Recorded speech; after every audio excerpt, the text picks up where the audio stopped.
Karena tadi yang dari Pak Yahya sifatnya bukan pertanyaan, jadi nggak perlu dijawab. Ya kan, saran masukannya tolong dimaknai dan diindahkan. Ya kan. Nah, sekarang tinggal penanya berikutnya.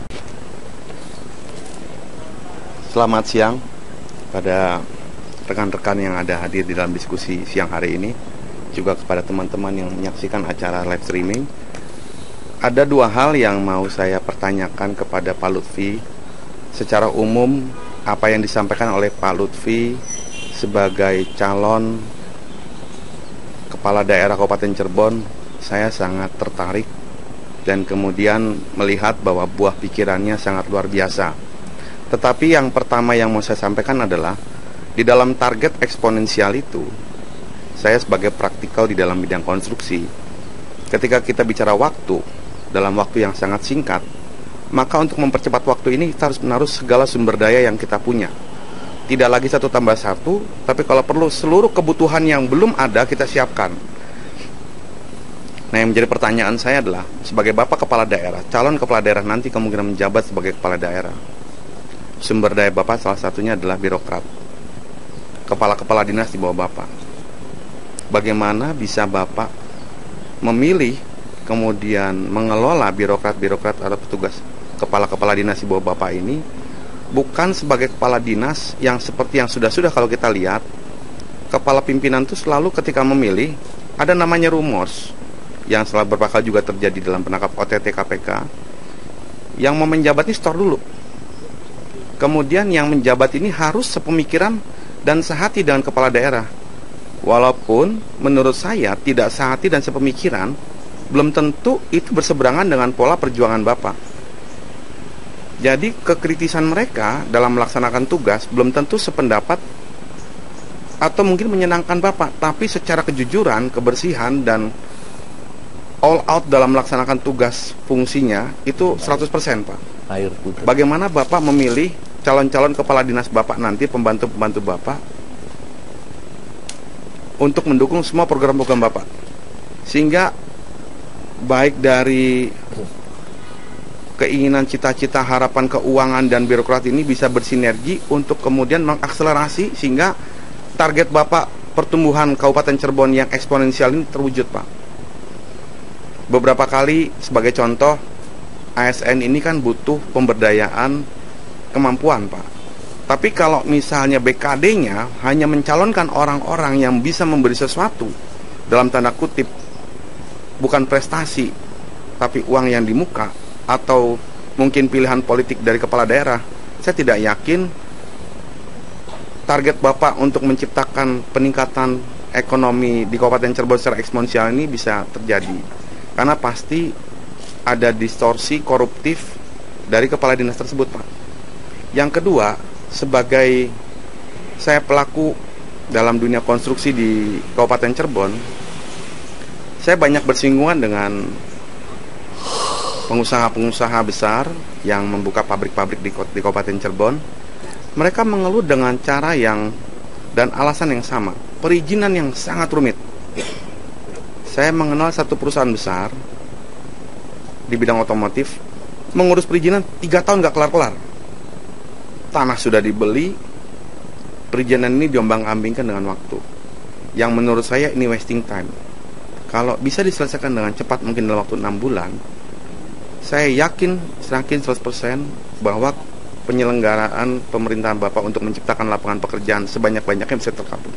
Tapi dalam praktek ini ternyata 3 tahun, dan saya yakin kalau ditanya kepala dinas maupun bupati inginnya terwujud. Tapi entah di mana problemnya sehingga ini terjadi, Pak. Sepertinya pengusaha itu ketika mau berinvestasi tidak ada satu kepastian jelas. Seperti kalau di Vietnam atau di China, kita datang bawa duit, bawa koper, turun ke situ langsung investasi, bikin bangun pabrik, bisa produksi. Kalau di sini kita mesti berurusan dulu dengan masyarakatnya. Kemudian masyarakat selesai dengan peraturan-peraturannya. Setelah peraturan berhenti, kita harus melayani pimpinan-pimpinan daerah. Sehingga akhirnya mereka sakit kepala, Pak. Ada yang sebagian pindah ke Pemalang. Nah, ini mungkin tantangan juga buat Bapak. Yang ingin saya pertanyakan tuh, bagaimana Bapak menyikapi perilaku kepala dinas atau pimpinan-pimpinan di bawah Bapak juga untuk mengatasi kesenjangan di bidang perizinan ini, Pak. Nah, yang terakhir, kawan-kawan di dalam buruh-buruh pabrik, kawan-kawan saya juga punya anak, mereka lulus sekolah. Sebetulnya kalau dibilang entrepreneurship, mereka tinggi, tapi terbentur dengan wawasan dan pengalaman, Pak. Dalam proses itu dia mau masuk ke dalam dunia kerja dulu, itu pun sangat sulit. Harus membayar 1 juta, 2 juta kepada oknum-oknum di pabrik untuk bisa memastikan apa yang mereka punya itu akan diterima di pabrik. Sebetulnya pemerintah bisa hadir melalui BLK, tidak menunggu perusahaan itu yang menerima, tapi kita yang mendekat ke perusahaan. Ini perusahaan tiap-tiap industri ini kan beda-beda, Pak, tipenya. Kita mendatangi tipe A, mungkin kita siapkan prasarana pendidikan, instruktur yang sesuai dengan tipe A, dan masyarakat boleh bebas masuk, kemudian menerima pendidikan situ dengan sertifikasi itu, dia berhak masuk juga ke pabrik. Yang selama ini seolah-olah terjadi seleksi yang tidak jelas, sehingga kalau dia bisa membawa sesuatu untuk memberi kebijakan, dia akan diterima. Tapi kebalikannya, setelah ini diterima, pabriknya kecewa karena yang dipraktekkan oleh pekerja ini ternyata jauh dari produktivitas yang diharapkan. Jadi mungkin bisa sebagai tindak laku nyatanya, mungkin di bidang perindustrian itu Bapak bisa mendekatkan diri dengan banyak industri-industri yang sudah berkembang di Kabupaten Kota Cirebon ini untuk bisa menyamakan mutu yang diinginkan, sehingga orang-orang yang selama ini belum bisa masuk ke pekerjaannya bisa lebih terrealisasi, Pak. Saya kira hambatannya bukan karena kemampuan dari pribadinya, tapi kelihatannya hanya jalur yang menghubungkan antara calon pekerja dengan dunia industrinya, Pak. Mungkin pertanyaan saya dari sini seperti itu. Mohon maaf, Pak, sebelumnya.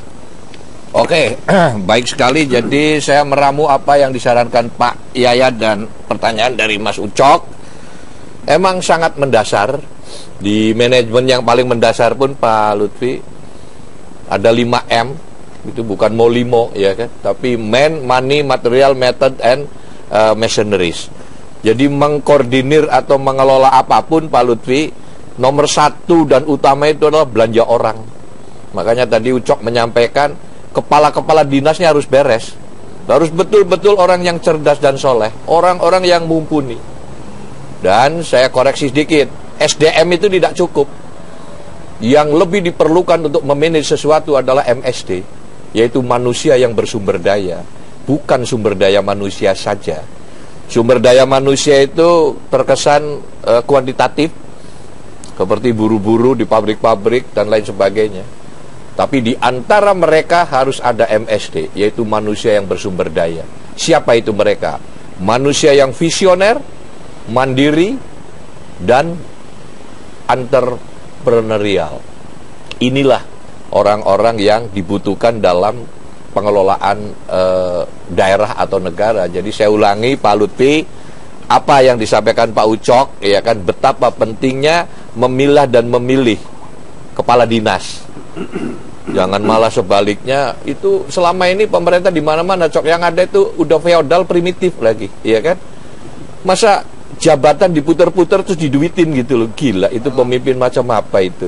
Kamu pindah ke sana nanti tak ke bayar sekian, ya kan? Sampai ada kejadian, ada adik ipar saya pindah dari puskesmas A ke puskesmas B, terus bupatinya ngomong, "Nur," katanya, "jangan bilang-bilang Pak Noto, nanti saya dimarahin."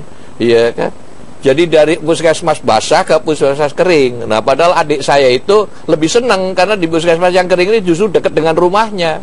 Terus tiba-tiba bupatinya ngomong, "jangan hilang Pak Noto, nanti saya dimarahin."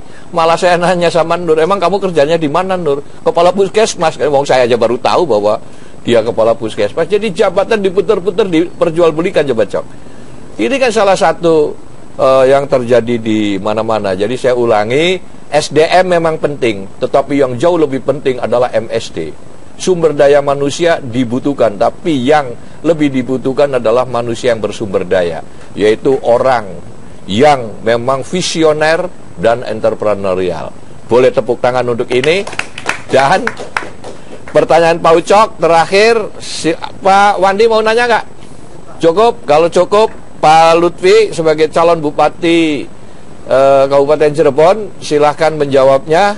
Dan nanti kita akhiri untuk supaya semua masyarakat di Kabupaten Cirebon bisa memaknai, memilah dan memilih apa-apa yang telah disampaikan oleh calon pemimpinnya. Silakan Pak Lutfi. Terima kasih Bang Ucok. Pertanyaannya seksi. Karena kalau saya salah jawab bisa bahaya gitu. Sahabat sedulur Kabupaten Cirebon, tadi Bang Ucok tanya gimana ini tentang tata kelola birokrasi. Katanya kita mau membesarkan kapasitas birokrasi, tapi kalau jual beli jabatannya marak, pemilihan orangnya like and dislike, dan mohon maaf tidak sama sekali mengarah kepada upaya peningkatan kapasitas tadi. Kira-kira solusinya bagaimana? Mungkin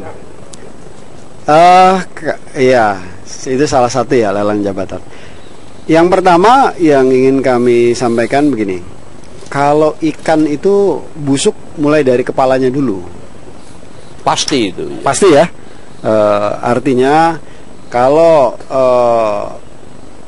pemimpin tertinggi karakternya sudah mohon maaf koruptif gitu, kemudian tidak punya visi, maka ke bawahnya akan sama, akan berjamaah gitu. Nah sekarang kita ingin coba tarik benang merah antara visi dengan aksi. Kalau kita sudah mengunci visi untuk tadi, salah satunya ya, kita memperbesar, meningkatkan produktivitas kabupaten. Kita butuh akselerasi yang eksponensial. Bagaimana kita bisa memastikan produksi pertanian kita meningkat, industri kita meningkat, dan lain sebagainya. Ujungnya pendapatan per kapita masyarakat meningkat gitu kan. Yang harus kita lakukan adalah kita menyusun aksi yang selaras dengan target-target kita atas visi tadi gitu. Kalau seandainya aksinya jual beli jabatan, maka otomatis aksinya ini akan memiliki vektor yang berlawanan arah dengan visi tadi gitu.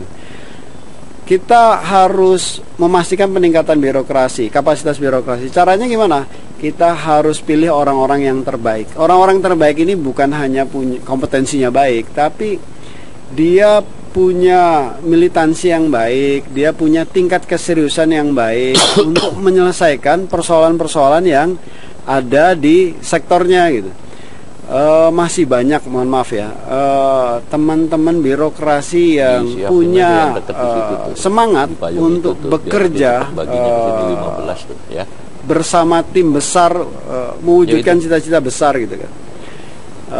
Namun kapasitas besar tapi tidak bisa memenuhi keinginan, mohon maaf, beberapa oknum yang harus membayar atas jabatan dan lain sebagainya. Akhirnya potensi-potensi birokrasi yang ada ini nggak terpakai gitu. Ini yang menurut saya harus segera dibenahi ya. Seorang leader itu harus tegas. Tegas itu nggak harus ngegas, tapi dia bisa menyatakan apa yang harus dia nyatakan gitu. Dia bisa menempatkan sesuatu sesuai dengan duduk persoalannya gitu.